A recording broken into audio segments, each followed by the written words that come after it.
मैं नालंदा विश्वविद्यालय बोल रहा हूं।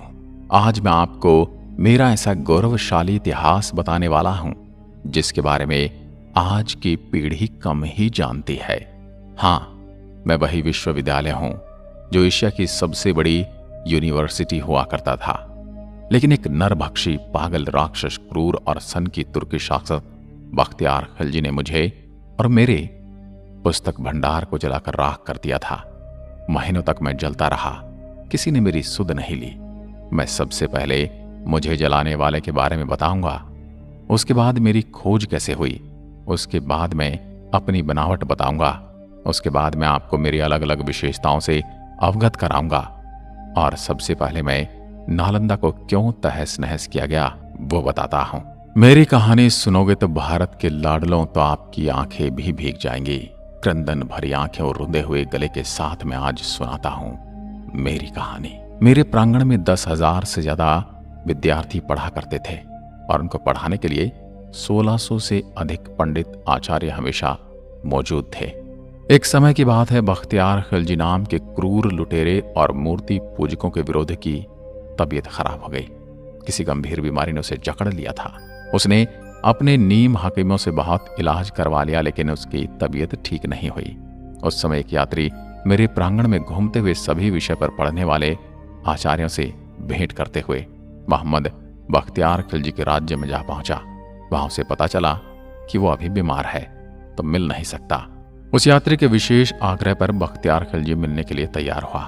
यात्री ने मिलते ही बख्तियार खिलजी को सलाह दी कि विश्व प्रसिद्ध नालंदा विश्वविद्यालय में मेडिसिन विभाग के प्रमुख पंडित राहुल श्री बद्र जी आपका इलाज करके आपको ठीक कर सकते हैं। फिर क्या था, पंडित राहुल श्री बद्र जी से इलाज की इच्छा प्रकट की, लेकिन बख्तियार खिलजी ने एक शर्त रखी थी कि मैं किसी भी प्रकार की भारतीय पद्धति से बनाई गई दवा नहीं खाएगा, क्योंकि ये काफिरों के द्वारा बनाई गई है। फिर कुछ समय के बाद राहुल जी श्री बद्र ने कुरान की प्रति लेकर खिलजी के पास गए और ये सलाह दी कि प्रतिदिन कुरान की प्रतियां आप पढ़ेंगे तो आप ठीक हो जाओगे। ये मेरा दावा है। उसके कुछ दिनों तक खिलजी ने कुरान की प्रतियां दिन में कई बार पढ़ी और उसने महसूस किया कि उसके स्वास्थ्य अब ठीक होने लगा है। उसके बाद उसने पता लगाया कि मैं ठीक कैसे हो गया। तो उसे पता चला कि पंडित राहुल श्री बद्र जी ने कुरान की प्रतियों पर दवाई का लेप लगा दिया था। जिनको पता था कुरान पढ़ने वाले खिलजी हमेशा पन्ने पलटते समय हाथ पर थूक लगाता है, इस माध्यम से शरीर में दवा का असर हुआ और वो ठीक हो गया। उसी के तुरंत बाद खिलजी को यह बात सहन नहीं हुई कि मेरे नीम हकीमों में से मैं ठीक नहीं हुआ, परंतु काफिर की दवाई ने मुझे ठीक कर दिया। मेरे हकीमों से ज्यादा ज्ञान उन आचार्य और पंडितों में है। मन ही मन में मेरे प्रति उसके मन में द्वेष पैदा हो गया। मैं नालंदा विश्वविद्यालय पूर्ण रूप से शांति का संदेश देने वाले भगवान बौद्ध से प्रेरित था। जगह जगह पर भगवान बुद्ध की प्रतिमाएं और स्तूप बनाए गए थे। हर आचार्य, पंडित, हर विषय में परिपूर्ण बड़े बड़े ज्ञानी और बड़े विद्यार्थी सभी भगवान बौद्ध के सामने नतमस्तक होकर शिक्षा ग्रहण करते थे।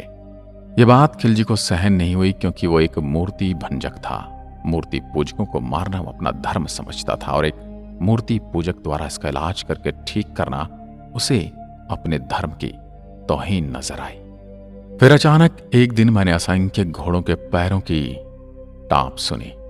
कंपन को अपनी ओर आते महसूस किया, लेकिन मैं तो शांति और शिक्षा के लिए विश्व में विख्यात था। मुझे किस बात का डर था। खिलजी और उसके घुड़सवारों ने मेरे सभी दरवाजों को बाहर से बंद किया और एक टोली अंदर घुस गई। उसके बाद मैंने जो क्रूर खेल देखा, मेरे प्रांगण में जो शब्दों में बयान नहीं कर सकता। कहना बड़ा आसान है, लेकिन जो मैंने अपने आचार्य, पंडित और विश्व के अलग अलग कोने से आए विद्यार्थियों का टपकता खून देखा, मैंने अपनी नंगी आंखों से देखा, उसको बताना कठिन है। हजारों शिक्षकों को पल भर में मार दिया गया। शांति के संदेश को फैलाने वाले असहाय खाली हाथ वाले मौजूद सभी को खिलजी की मूर्ति पूजक विरोधी मानसिकता ने मार दिया। कुछ भागने में कामयाब हो गए तो कुछ महत्वपूर्ण पांडुलिपियों को कपड़े में छुपाकर अपने साथ ले गए, जो तिब्बत की ओर भागे, और उन्हीं पांडुलिपियों की सहायता से बौद्ध धर्म और शांति का प्रसार तिब्बत में हुआ। मैंने अपनी इन्हीं आंखों से वो खूनी खेल देखा, जो क्रंदन दृश्य 10,000 विद्यार्थियों के साथ साथ सभी आचार्य, पंडित और शिक्षकों को मार दिया गया। उनका कसूर ये था कि वो मूर्ति पूजक थे। मूर्ति में अपनी आस्था रखते थे। उन सभी मूर्ति पूजकों को मूर्ति पूजा का दंड मिला। मेरे परिसर में मैंने ऐसा खूनी खेल देखने की कभी कल्पना भी नहीं की थी। मैं तो शांति का मंदिर था।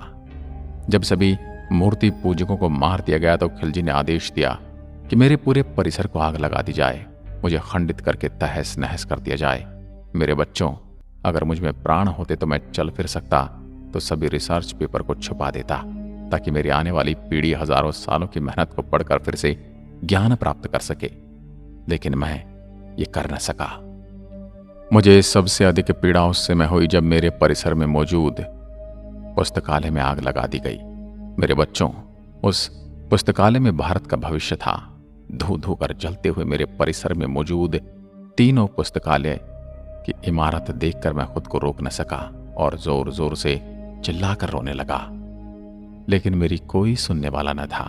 वहां पर सब मूर्ति पूजकों के विनाश करने वाले ही मौजूद थे।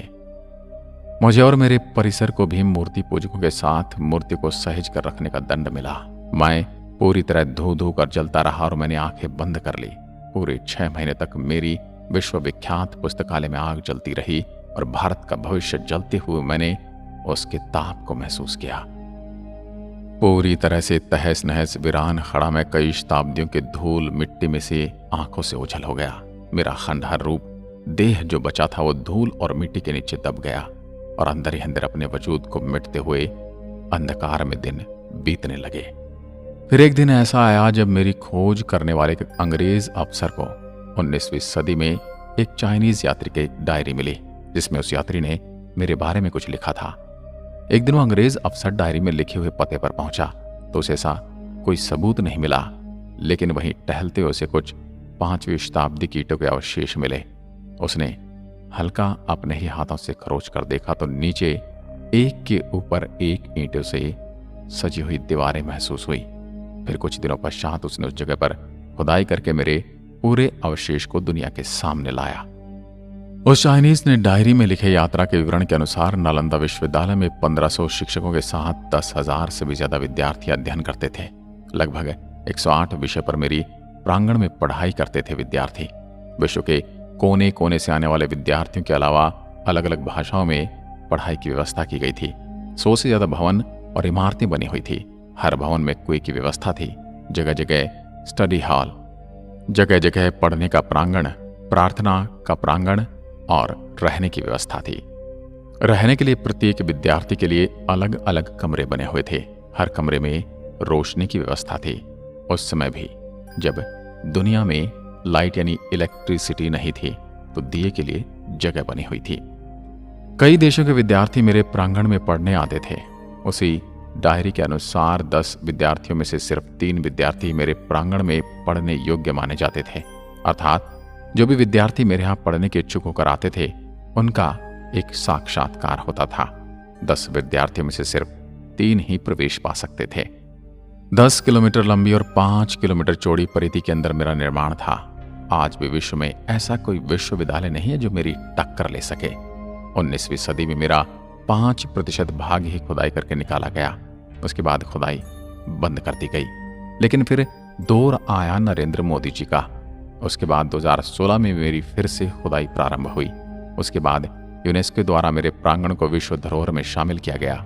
इसलिए अभी मेरे अवशेषों को निकालने और सहेज कर रखने की जिम्मेदारी यूनेस्को द्वारा संभाली जाती है।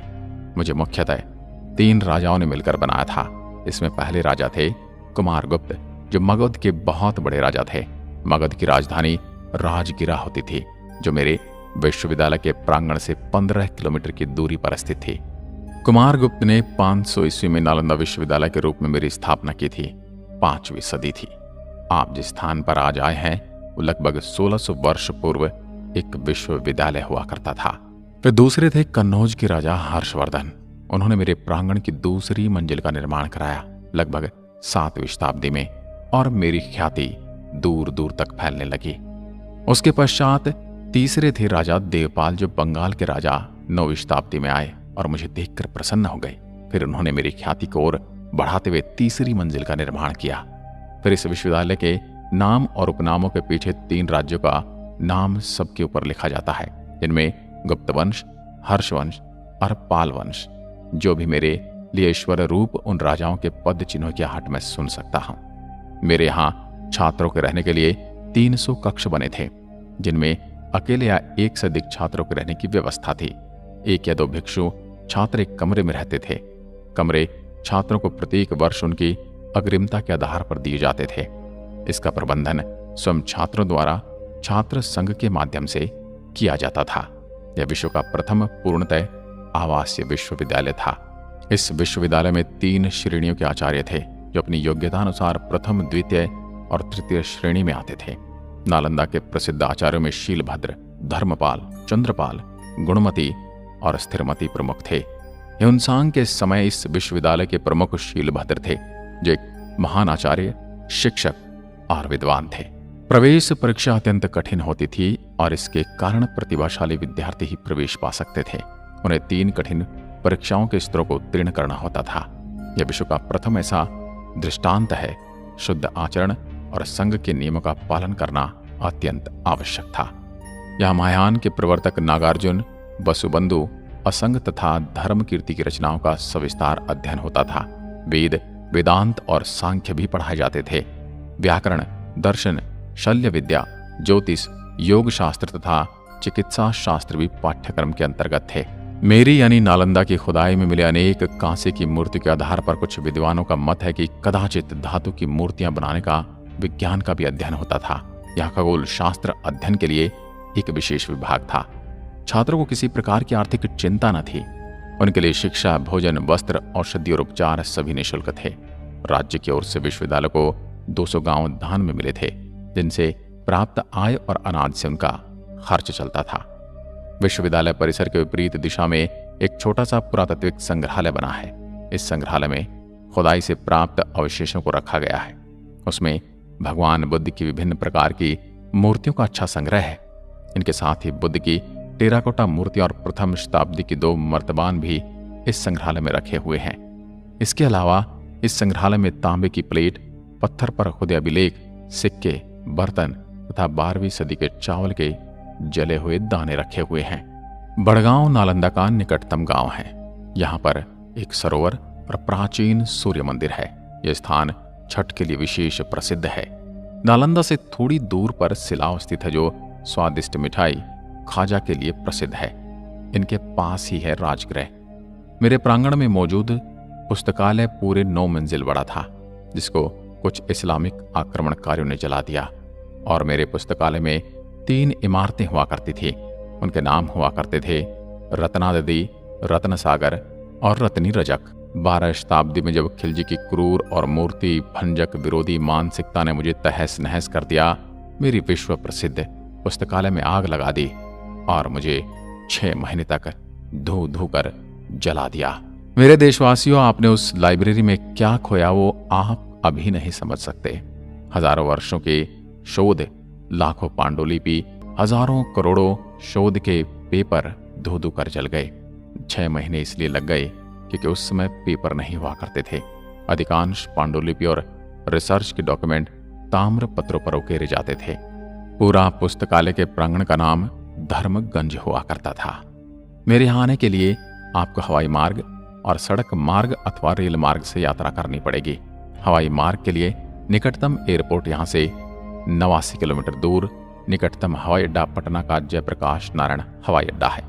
रेल मार्ग के लिए नालंदा में भी रेलवे स्टेशन है, किंतु यहाँ का प्रमुख रेलवे स्टेशन राजगीर है। राजगीर जाने वाली सभी ट्रेन नालंदा होकर जाती हैं। सड़क मार्ग, नालंदा सड़क मार्ग द्वारा कई निकटवर्ती शहरों से जुड़ा है। अगर आप राजगीर से आते हैं तो 89 किलोमीटर दूर पड़ता हूँ। वहीं आप गया से आते हैं तो 89 किलोमीटर दूर स्थित हूँ, लेकिन बोध गया से आते हैं तो मैं 110 किलोमीटर की दूरी पर हूँ। मैं नालंदा विश्वविद्यालय आपको आमंत्रित करता हूँ। कमेंट सेक्शन में लिखकर बताइए ताकि मुझे पता चल सके कि आप मेरे बारे में क्या सोचते हैं। मिलता हूँ एक और पटकथा के साथ। तब तक के लिए नमस्कार।